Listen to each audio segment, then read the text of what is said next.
ঋতু নামের ট্যাটুটা দেখার পরেই শাহজাদের মাথায় যন্ত্রণা হতে শুরু করে। সে তার মাথা চেপে ধরে টেবিলের ওপর বসে পড়ে এবং তার ধীরে ধীরে ঝাপসা ঝাপসা সেই পুরনো স্মৃতিগুলো ফিরে আসতে শুরু করে। হ্যাঁ বন্ধুরা, ঠিক এমনটাই দেখতে চলেছি। যখনই দেখা যাবে যে ঋতু শাহজাদের সাথে দেখা করার জন্য সেই রেস্টুরেন্টে চলে আসে, তখন শাহজাদ ঋতুকে দেখে তো অবাক হয়ে যায়। শাহজাদ তখন ঋতুকে বলতে থাকে যে আপনি আপনি এখানে কেন এসেছেন, আপনি এখান থেকে চলে যান। তখন ঋতু বাধ্য হয়ে শাহজাদের জামার হাতাটা ছিঁড়ে ফেলে, যেখানে সে ঋতুর নামে ট্যাটু করে রেখেছিল। আর শাহজাদ যখন লক্ষ্য করে যে তার হাতে ঋতুর নাম লেখা আছে, সেটা দেখে তো শাহজাদ হতবক হয়ে যায়। সে বুঝতে পারে না যে তার হাতে এই ঋতু নামের ট্যাটুটা কখন আসলো আর কিভাবে বা আসলো।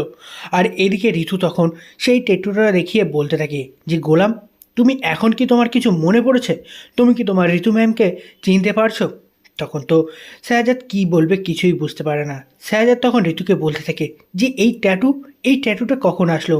আমি তো এই ট্যাটুটা কখনো বানাইনি, তাহলে এই ঋতু নামের ট্যাটুটা আমার হাতে কখন আসলো? আর এই ভেবে সে খুব অবাক হয়ে যায়। আর মুহূর্তের মধ্যেই দেখা যায় যে শাহজাদের মাথায় যন্ত্রণা করতে শুরু করে। আর এইদিকে সেই যন্ত্রণা সহ্য করতে না পেরে শাহজাদ সে পাশে থাকা একটা টেবিলে বসে পড়ে। ঠিক সেই মুহূর্তেই দেখা যায় যে শাহজাদের ঝাপসা ঝাপসা স্মৃতি ফিরে আসতে শুরু করে।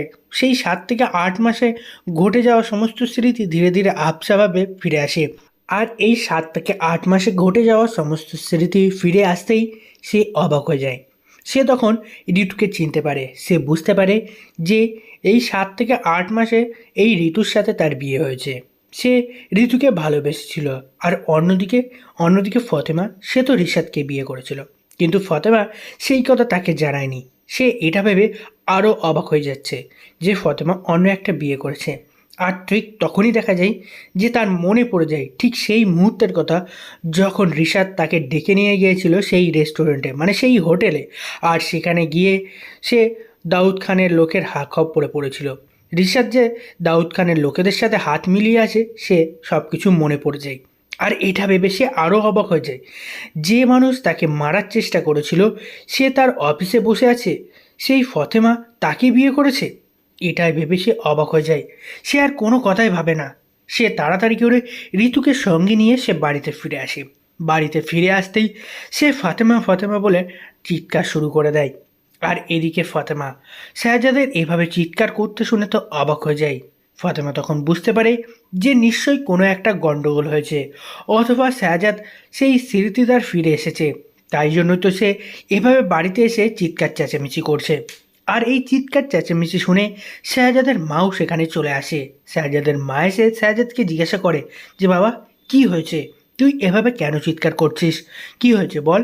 তুই এভাবে চিৎকার না করে তুই একটু শান্ত হ, আর সব কিছু আমাকে বল।